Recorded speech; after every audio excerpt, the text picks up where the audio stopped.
আজ আমরা 400 বছরের প্রাচীন একটি মন্দির দর্শন করতে চলেছি।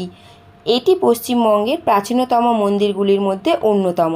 এখানে শুধু একটি মাত্র মন্দির নেই, রয়েছে 10টি মন্দির এবং এই অঞ্চলটির নাম এই মন্দিরের নাম থেকেই এসেছে। শুধু তাই নয়, জ্যৈষ্ঠ মাস জুড়ে প্রতি মঙ্গলবারে এই মন্দিরে বিশেষ পুজো হয়ে থাকে। এই মন্দিরটি রয়েছে কলকাতার বেহালা অঞ্চলে। মন্দিরটি হলো মা মঙ্গলচণ্ডী মন্দির। এই মন্দিরে আসলে আপনাদের বৈষ্ণব দেবী মন্দির দর্শন হয়ে যাবে। এই মন্দিরটি কোথায় অবস্থিত, কিভাবে যাবেন, মন্দিরে পুজোর কি নিয়ম, ভোগের কি ব্যবস্থা আছে, মন্দির কখন খোলা থাকে আর মন্দিরের ইতিহাস সম্পূর্ণ তথ্য তুলে ধরা হয়েছে আজকের এই ভিডিওটিতে। তাহলে চলো ভিডিওটি শুরু করা যাক। তোমরা এই মন্দিরে কিভাবে আসবে? বেহালা 14 নম্বর বাসস্ট্যান্ড থেকে অটো করে তোমরা পৌঁছে যাবে চণ্ডীতলা, আর সেখান থেকে 5 মিনিট ওয়াকিং ডিস্টেন্সে তোমরা পৌঁছে যাবে এই মন্দিরে। এছাড়াও নিউ আলিপুর আর টালিগঞ্জ এরিয়া থেকেও তোমরা চণ্ডীতলা যাবার অটো পেয়ে যাবে। নিয়ারেস্ট রেল স্টেশন হলো নিউ আলিপুর আর টালিগঞ্জ, আর নিয়ারেস্ট মেট্রো স্টেশন হলো রবীন্দ্র সরোবর। আমরা কিন্তু সকাল সকাল আমাদের পক্ষীরাজে করে চলে এসেছি মন্দিরে। আমরা গিয়েছিলাম জ্যৈষ্ঠ মাসের মঙ্গলবার, আর জ্যৈষ্ঠ মাসের প্রত্যেকটি মঙ্গলবার কিন্তু বিশেষ পুজোর আয়োজন হয়, তাই ভিড়টাও অনেকটাই বেশি থাকে। আমরা চলে এসেছি পুজোর জন্য ডালা কিনতে। এখানে কিন্তু 11 টাকা থেকে শুরু করে 500 টাকা পর্যন্ত ডালা বিক্রি হয়। তোমরা তোমাদের সাধ্য মতো ডালা কিনে মাকে পুজো দিতে পারো। আমরা আমাদের ডালা কিনে নিয়েছি। এবার চলো পুজো দেবার লাইনে দাঁড়াই। এখানে কিন্তু জ্যৈষ্ঠ মাসের মঙ্গলবারগুলো খুব ভিড় হয়, তাই আমরা একদম সকালবেলা মানে ভোর 4টের সময় বাড়ি থেকে বেরিয়েছি, আর এখানে 4:30 পৌনে 5টার মধ্যে পৌঁছে গেছি। এতটাই ভোরবেলা এসেছি বলে অনেকটাই ফাঁকা পেয়েছি। দেখো আমরা পৌঁছে গেছি, আর এখনও কিন্তু সূর্য পুরোপুরি ওঠেনি, তাতেই আমরা মন্দিরের একদম কাছে চলে এসেছি। চলো এবার তোমাদের মাকে দর্শন করাই। এই হলো মা মঙ্গলচণ্ডী। জয় মা, সবার মঙ্গল করো মা। মা মঙ্গলচণ্ডীর মন্দির সারা বছর সকাল 6টা থেকে 12:30 এবং বিকেল 4টে থেকে 9টা পর্যন্ত খোলা থাকে। এবং জ্যৈষ্ঠ মাসের মঙ্গলবারগুলো বিশেষ পুজোর জন্য মন্দির কিন্তু ভোর 5টা থেকে সারা দিন খোলা থাকে ভক্তদের জন্য।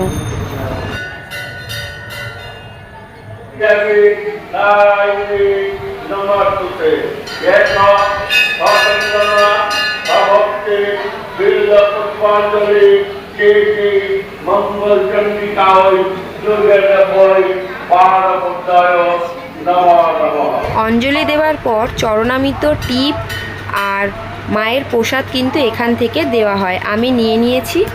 মা মঙ্গলচণ্ডীর মন্দির ছাড়াও এখানে কিন্তু আরও অনেক দেবদেবীর মন্দির রয়েছে। চলো সেগুলো এবার এক এক করে দর্শন করাই। মা মঙ্গলচণ্ডীর একপাশেই রয়েছে রানী সতী দেবীর মন্দির।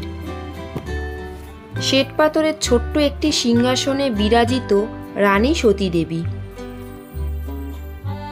এই মন্দির দর্শন করে নেবার পর পাশেই রয়েছে জিন মাতার মন্দির। অপূর্ব সুন্দর জিন মাতার মন্দিরটি। মন্দিরের চূড়ার শীর্ষে রয়েছে একটি ত্রিশূল। জিন মাতার দর্শন মাত্র মনে হবে সময় এখানে থমকে গেছে। অপরূপ সুন্দর মায়ের বিগ্রহটি। মাকে নানান অলঙ্কারে সুসজ্জিত করা হয়েছে। মন্দিরের ভেতরে একটি সুন্দর ঝাড়বাতি রয়েছে। জিন মাতার মন্দির দর্শন করে নেবার পর ঠিক তার বিপরীতে রয়েছে শ্যাম বাবার মন্দির। শ্যাম বাবার মন্দিরটি প্রতিদিন সকাল 6:45 থেকে দুপুর 12:45 পর্যন্ত এবং বিকেল 4:30 থেকে রাত্রি 9টা পর্যন্ত খোলা থাকে। এই মন্দিরে বিভিন্ন সময় আরতি হয়ে থাকে। সেই সময়ের লিস্টটা আমি দিয়ে দিলাম, তোমরা পজ করে দেখে নিও। ইনি হলেন শ্যাম বাবার বিগ্রহ। এছাড়াও এখানে রয়েছে গোপাল ঠাকুর। শ্যাম বাবার মন্দিরের ঠিক পাশেই রয়েছে নীলেশ্বর মন্দির, যেখানে রয়েছে মহাদেবের একটি শিবলিঙ্গ। নীলেশ্বর মন্দিরের ঠিক পাশেই আরও 3টি মন্দির একসাথে রয়েছে। এই 3টি মন্দির প্রায় একই রকমের দেখতে। প্রথমেই রয়েছে হনুমান মন্দির, যেখানে হনুমানজির বাঁ হাতে রয়েছে পর্বত এবং ডান হাতে রয়েছে গদা। হনুমান মন্দির দর্শন করে ঠিক তার গা লাগোয়া শীতলা মাতার মন্দির রয়েছে। মন্দিরের গর্ভগৃহে রয়েছেন শীতলা মাতা, অপূর্ব সুন্দর মাতৃ প্রতিমা, শ্বেতপাথর দ্বারা নির্মিত বিগ্রহটি। শীতলা মন্দির দর্শন করে নেবার পর এই মন্দিরের গা লাগোয়া রাধাকৃষ্ণের মন্দির রয়েছে, যেখানে রাধাকৃষ্ণের অপূর্ব সুন্দর বিগ্রহ রয়েছে। রাধাকৃষ্ণের বিগ্রহ ছাড়াও এই মন্দিরে জগন্নাথ মহাপ্রভু, বলরাম মহাপ্রভু এবং সুভদ্রা মায়ের বিগ্রহ রয়েছে। মঙ্গলচণ্ডী মায়ের পুজো দেওয়ার পর টিফিনের ব্যবস্থা কিন্তু মন্দিরের ভেতরেই করতে পারো তোমরা। মন্দিরের ভেতরেই টিফিন করার মতো দোকান রয়েছে। পুরো জ্যৈষ্ঠ মাস জুড়ে মা মঙ্গলচণ্ডীর বিশেষ পুজো উপলক্ষে এখানে কিন্তু মেলার আয়োজন করা হয়। এখানে বিভিন্ন মেলার দোকান বসে। পুজো দেওয়ার পর কিন্তু তোমরা চাইলে পুরো মেলা ঘুরে দেখতে পারো এবং মনের মতো জিনিসপত্রও তোমরা কিনতে পারো। আমাদের পুজো দেওয়া হয়ে গেছিলো, তাই একটু মেলাটা ঘুরে দেখছিলাম। আর এই মেলার এই দোকানটা বিশেষ করে প্রচুর রকমের ট্রেন্ডিং জিনিস পাওয়া যাচ্ছিল।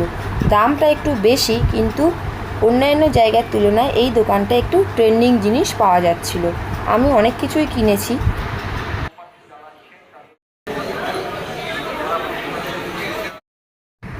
এখন আমরা দর্শন করব বৈষ্ণব দেবীর মন্দির। একদম ধারে যেও না মা, দেখো দেখেছি এইখানে সামনে দেখ, এই দেখ, কত মাছ। আয় ঠাকুর দেখেছিস? মা বৈষ্ণব দেবী। হ্যাঁ,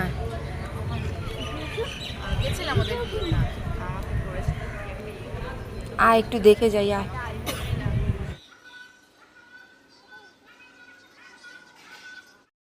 সন্ধ্যাবেলা হলে এই মন্দিরটি ঠিক কেমন দেখতে লাগে চলো দেখে নিই। এখন আমরা দর্শন করব বৈষ্ণব দেবীর মন্দির। হ্যাঁ, বেহালার চণ্ডীতলায় অবস্থিত একমাত্র বৈষ্ণব দেবীর মন্দির। জলাশয়ের ওপর অবস্থিত এই অপূর্ব সুন্দর বৈষ্ণব দেবীর মন্দিরটি। এই মন্দিরের প্রবেশপথে রয়েছে একটি বৈষ্ণব দেবীর ছবি এবং প্রবেশপথটি খুব সুন্দর করে সাজানো রয়েছে, যেখান থেকে হেঁটে প্রবেশ করতে হয় মূল মন্দিরের সামনে। মন্দিরের গর্ভগৃহে অধিষ্ঠিতা মা বৈষ্ণব দেবী, অপূর্ব সুন্দর মাতৃ প্রতিমা, শ্বেতপাথর দ্বারা নির্মিত মায়ের বিগ্রহটি এবং মায়ের সম্পূর্ণ সিংহাসনটি অপূর্ব সুন্দর। মায়ের দর্শনে মন শান্ত হয়। মন্দিরে প্রতিদিন সকাল 6টা থেকে দুপুর 12:30 পর্যন্ত পুজো গ্রহণ করা হয়। ফুল, মালা, নারকেল দিয়ে পুজো দেওয়া হয় মাকে। বলা হয় বৈষ্ণব দেবীর মন্দির দর্শন করে ভৈরব বাবার দর্শন করতে হয়, তবেই নাকি মায়ের দর্শন পূর্ণতা পায়। একদিনের ভ্রমণে বেহালার এই মা মঙ্গলচণ্ডী মন্দিরটি অবশ্যই একটি দর্শনীয় স্থান। তোমাদের কেমন লাগলো অবশ্যই কিন্তু জানাবে। আমাদের মন্দির পুরোপুরি ঘোরা কমপ্লিট হয়ে গেছে। এখন আমরা একটু বসে আছি, এরপর আমরা এখান থেকে বেরিয়ে যাব। তুমি শাক কিনেছো? আমি তো কিনে আনলাম। এই মাম, এই মাম মাম।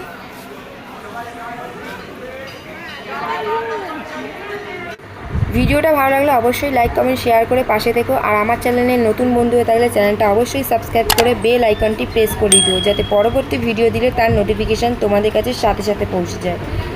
আসবো আবার একটা ভিডিও নিয়ে খুব তাড়াতাড়ি। ততক্ষণের জন্য টাটা।